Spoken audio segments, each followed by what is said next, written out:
잘 읽으셨어요. 우리 옆에 계신 분 한번 인사하겠습니다. 좋은 날입니다. 은혜 많이 받읍시다. 좋은 날입니다. 은혜 많이 받으십시다. 하나님의 은혜가 있는 복된 금요일 귀한 새벽 주신 말씀을 가지고 희생과 헌신의 기독교, 희생과 헌신의 기독교라는 제목으로 말씀 전하겠습니다. 오늘 본문 말씀은 우리 예수님께서 나사로를 죽었는데 살리셨어요. 이 나사로를 살리신 그 내용 이후에 많은 사람들이 동일하게 예수님을 왕으로 정치적인 메시아로 추대하려고 막 분위기를 띄웠고, 그 흐름 속에서 12장으로 넘어오면 예수님께서 종려나무 가지를 들고 환호하는 많은 예루살렘의 무리들 그 가운데를 어린 나귀를 타고 입성하시는 환호의 물결이 아직 가시지 않은 그 틈에 주님은 잠시 한적한 곳에 계실 때 하셨던 제자들과의 대화인데, 그때 한 가지 에피소드가 생깁니다. 뭐냐 하면, 그런 분위기에 환호하면서 예수님을 최고의 인기로 몰았던 이름 모를 헬라인 몇 사람이 있었어요. 이 헬라인 몇 사람이 오늘 20절 나오죠. 헬라인 몇이 있었다. 나사로의 부활을 보고도 환호했고, 또 예수님의 엄청난 인기에 이제 편승하는 거죠. 그런 중에 갈릴리 베세다 사람인 빌립에 가서 청했다라는 말이 있어요. 그러니까 예수님 만나고 싶은 거예요. 왜 만나고 싶어 했을까요? 정치적인 메시아가 되시면 우리도 기억해달라, 나도 개국공신 되게 해달라, 그런 의미입니다. 이 정치적인 메시아가 된다라고 하는 것은 엄청난 이권과 엄청난 권력에 편승하겠다는 얘기입니다. 그래서 새로운 한 나라의 임금이 된다. 그러면 임금과 함께하는 이 개국공신들은 분명히 한 자리씩 거머쥐잖아요. 그죠? 그거하고 똑같은 흐름이에요. 근데 거기에 대해서 주님의 세우실 나라의 영광은 그런 것이 아니라고 하는 것을 그들에게 어떻게 마치 보면은 찬물을 끼얹듯이 완전히 다른 나라, 다른 영광, 다른 생명에 대한 이야기를 주님이 하셨어요. 오늘 그 이야기를 하면서 여러분이 잘 아는 한 알의 밀이 땅에 떨어져 죽지 아니하면 그대로 있고 죽어야 많은 열매가 된다. 이런 식으로 마치 그들을 찾아온 그들과 마음이 하나 된 모습이 아니라 너희들 잘못 찾았다, 내가 만들고자 하는 나라가 뭔지 아느냐 하면서 그들에게 오히려 핀잔을 주는 듯한 분위기입니다. 그러니까 예수님께서 오히려 십자가를 지러 가시는 이 길에 대해서 아무도 지금 생각도 못하고 있는 아마 그런 상황이었던 것 같습니다. 우리가 생각하는 기독교 신앙이 뭐죠? 우리 한국교회가 참 크게 부흥을 했죠. 그래서 가장 크게 부흥했던 타이밍은 1970년대, 80년대 88 올림픽 이전까지만, 그때까지만 괜찮았어요. 88 올림픽 이후로 일반불 소득으로 넘어가면서 한국은 부패하기 시작합니다. 화장실 문화가 개선되고 고속도로마다 좋은 화장실이 들어서기 시작하면서 더욱 부패하게 됩니다. 이게 무슨 얘기인지 아십니까? 신앙과 우리의 부의 정도와는 반비례할 가능성이 높다는 뜻입니다. 그래서 부자가 천국에 들어가는 것이 낙타가 바늘귀로 들어가는 것보다 어렵다는 말씀을 하셨어요. 왜 그러냐? 잘 되고 성공하고 승리하고 돈과 지위와 고난과 모든 것을 얻고 더 많이, 더 크게, 더 엄청난 것, 더 큰 규모, 이게 신앙하고는 정반대로 가더라는 것입니다. 왜 그럴까요? 주님이 말씀하신 대로 가는 거예요. 그래서 오늘 이 본문의 말씀 보면서 기독교 신앙은 우리가 생각하는 성공, 승리, 이런 인생의 방정식과는 전혀 관계없는 엉뚱한 방향으로 가고 있어요. 오늘 그 예수님의 말씀을 한번 우리는 집중해 볼 필요가 있습니다. 헬라인 몇 사람이 와서 예수님 뵙고자 했는데, 우리도 예수님 당에 들어가고 싶습니다. 우리도 잊지 말고 기억해 주십시오. 사전 포섭 작업을 하고 있는 이들을 만나기 위해서 당시에 헬라식 이름을 가진 빌립, 그 다음에 헬라식 이름을 가진 안드레, 이 두 사람을 만나게 됩니다. 그러니까 여기 지금 예루살렘은 지금으로 한국으로 말하면 서울이에요. 예수님께서 서울에 가신 거예요.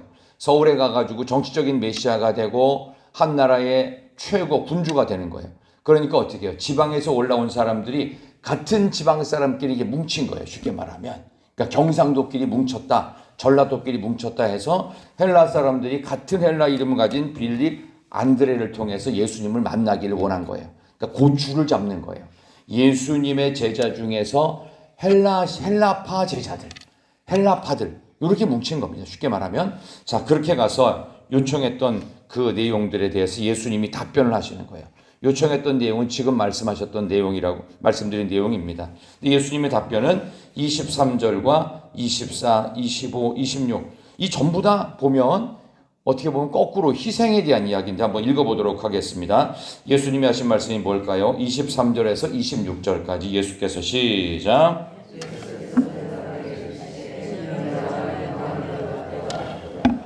내가 진실로 진실로 너희에게 이르노니 한 알의 이 땅에 떨어져 죽지 아니하면 한 알 그대로 있고 죽으면 많은 열매를 맺느니라. 자기의 생명을 사랑하는 자는 잃어버릴 것이요 이 세상에서 자기의 생명을 미워하는 자는 영생하도록 보전하리라. 사람이 나를 섬기려면 나를 따르라. 나 있는 곳에 나를 섬기는 자도 거기 있으리니 사람이 나를 섬기면 내 아버지께서 그를 귀히 여기시리라. 27절 지금 내 마음이 괴로우니 무슨 말을 하리요 아버지여 나를 구원하여 이 때를 면하게 하여 주옵소서. 그러나 내가 이를 위하여 이때에 왔나이다. 아멘. 이 말씀 속에서 예수님의 핵심은 내가 하늘의 밀이 되어서 내가 이 땅에서 죽어서 열매를 맺는다. 예수님이 하신 말씀은 이런 거예요. 내가 살아있을 동안에 내가 수고하고 헌신한 열매를 못 본다는 뜻입니다. 하늘의 밀은 나 자신을 가리킵니다. 당시 헬라인이잖아요. 헬라 사람들은 헬라 철학을 갖고 있었어요.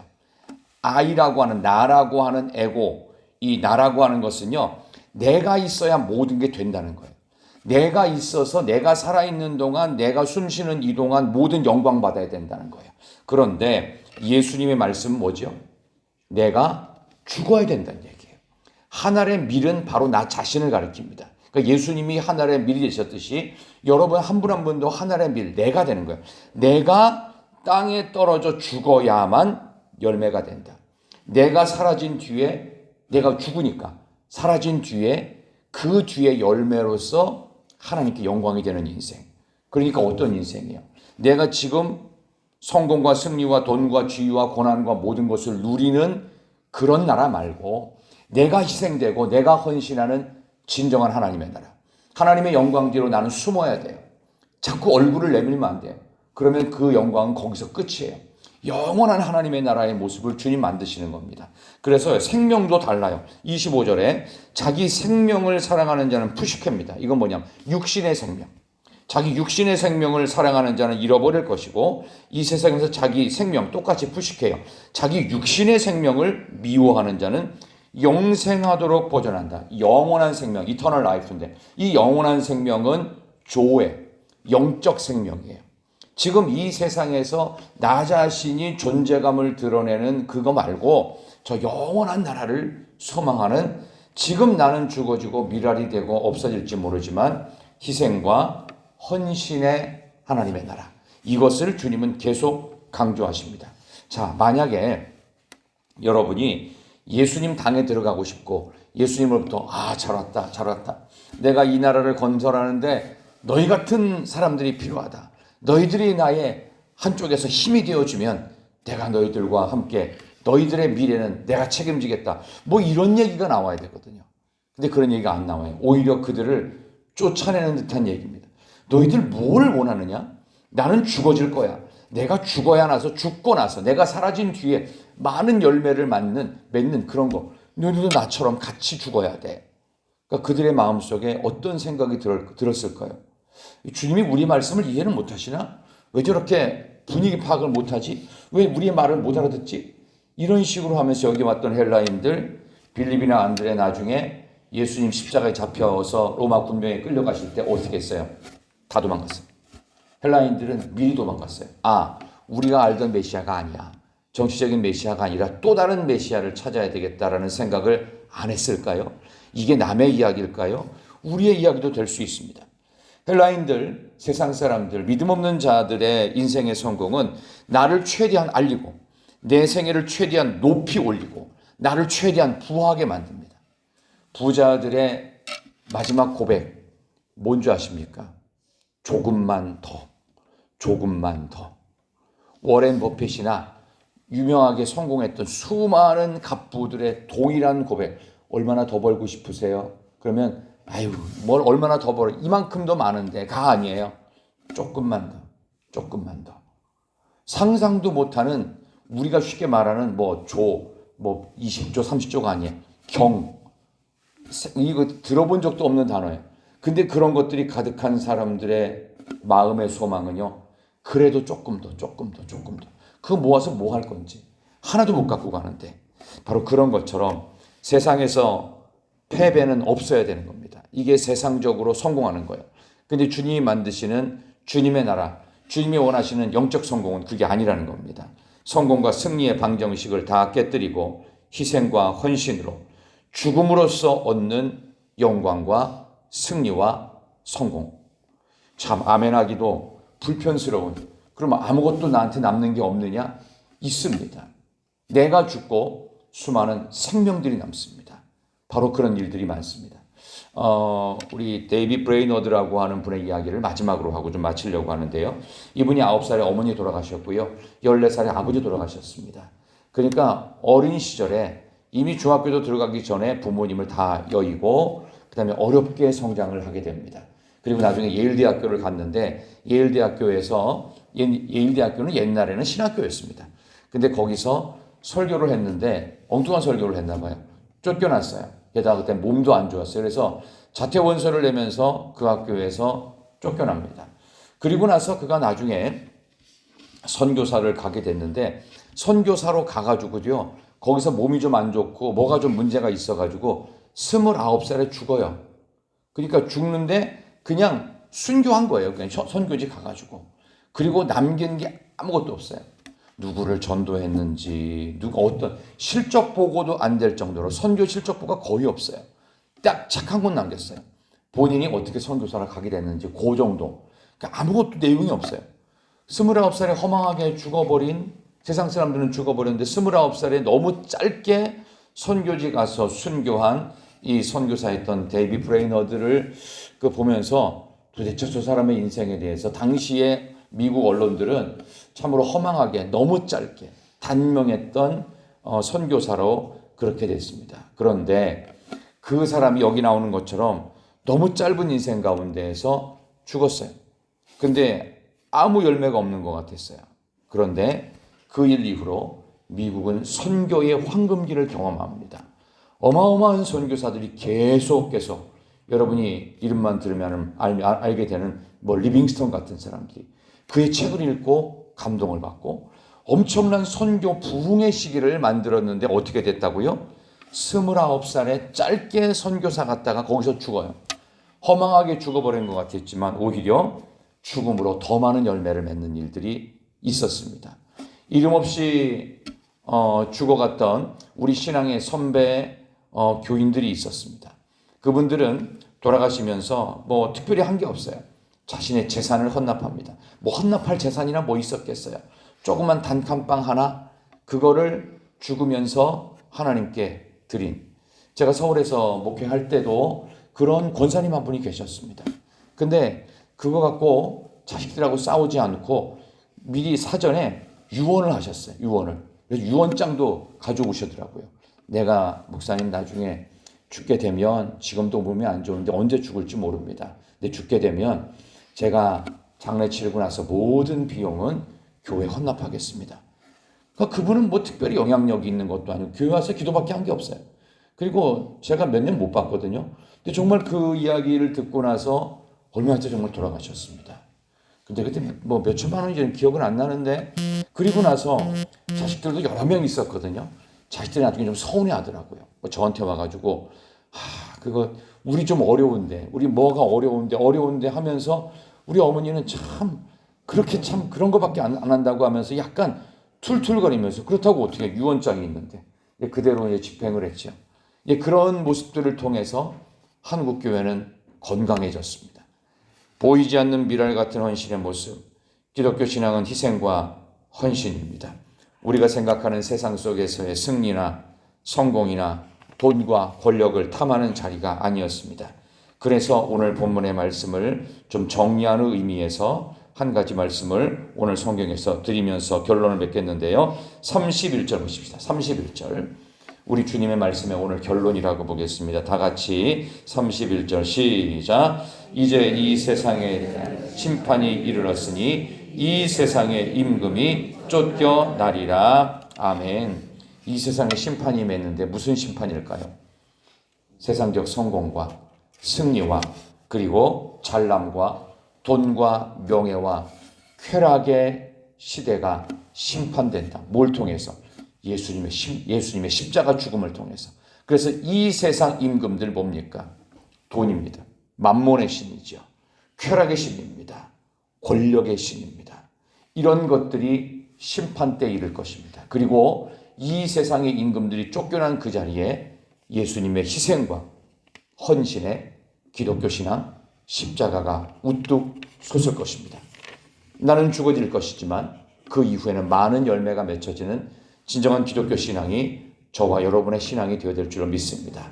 오늘 그렇게 된다면 우리 사랑하는 다음 세대가 살아날 줄로 믿습니다.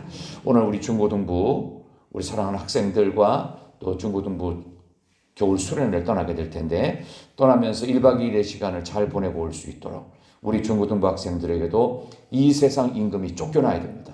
심판이 이르러서 하나님 앞에서 성공하는 이유가 무엇인지, 돈을 많이 벌어야 되는 목적은 무엇인지, 왜 우리는 잘 먹고 잘 살아야 되는지 그 이유가 명확해져야 됩니다. 이 세상 임금이 쫓겨나고 오히려 내가 돈 벌어서 남 줄 수 있는 인생, 잘 돼서 다른 사람을 부유하게 할 수 있는 그런 인생이 되게 해달라고. 그들의 인생의 에세이를 다시 써야 돼요. 다시 써. 그런 인생이 될 수 있도록 우리 수고하는 전도사님, 또 부장님, 선생님들, 참석하는 우리 모든 아이들, 모든 영적인 분위기가 은혜 가운데 잘 진행되어서 하나님이 기뻐하시는 우리 다음 세대들을 우리가 꼭 만들어낼 수 있는 그런 희락교회가 되어질 줄로 믿습니다. 하나님 아버지 감사합니다. 오늘 이 귀한 시간에 하나님 앞에 나와 기도하며 하나님 우리 사랑하는 다음 세대들이 우리의 신앙을 보고 자라날 줄로 믿습니다. 우리가 보여줬던 희생과 헌신, 기도, 눈물, 아버지 하나님 우리가 잘난 것은 못 보여줬지만 우리가 진짜는 보여줄 수 있습니다. 우리의 진심이 하나님께로 온전히 맺혀져서 성공과 승리와 돈과 권력을 탐하는 세상의 정복과 승리의 사고방정식이 아니라 나 자신만을 부하게 하는 것이 아니라 배배는 없어야 된다라고 하는 헛된 세상의 진리를 만들지 말고 오직 예수님처럼 희생하고 헌신하며 예수님처럼 하늘의 미리 땅에 떨어져 죽어지고 썩어짐으로 많은 열매, 생명을 만들어내는 진정한 믿음의 나라, 이 나라 대한민국을 만들어낼 수 있는 온 세상을 부유롭게 할 수 있는 우리 희락교회 중고등부 다음 세대가 되게 하여 주시옵소서. 가지고 나온 모든 간구의 제목들마다 응답의 역사로 갚아 주시옵소서. 지금 대한민국 참으로 어려운 시대를 겪고 있습니다. 아버지 우리 다음 20대 30대들에게 우리 10대들에게 무엇을 보여줘야 될지 부끄럽고 창피하기 짝이 없습니다. 아버지 하나님 믿는 그리스도인들, 아버지 하나님 믿는 국회의원들이 정신을 차리고 근신하여 깨어 기도하면서 나를 부인하고 내 십자가 지셨던 주님의 모습으로 이 나라 대한민국을 새롭게 할 수 있는 희생과 헌신으로 다시 한번 건강해지는 대한민국을 만들어내는 우리 모든 백성들이 되게 하여 주시옵소서. 교회가 깨어 일어나 기도하게 하여 주시옵소서. 오늘도 가지고 나온 각자의 기도의 제목, 은밀한 제목까지도 응답하여 주시옵소서. 예수님의 이름으로 기도하옵나이다. 아멘.